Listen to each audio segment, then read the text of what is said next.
In today's video, I will walk you through how to check your BingX balance.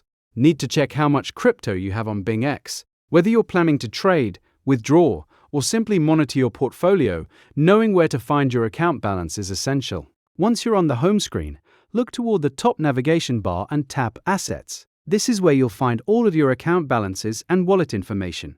At the top of the Assets page, you'll see your total assets. This number represents the combined value of all the cryptocurrencies and funds you currently hold across your BingX accounts.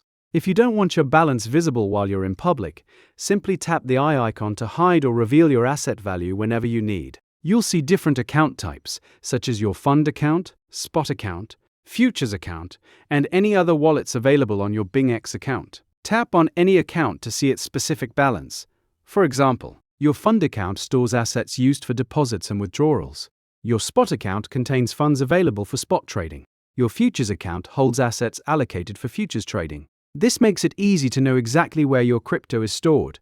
Scroll down to view a complete list of the cryptocurrencies you own, and that's how you check your BingX balance.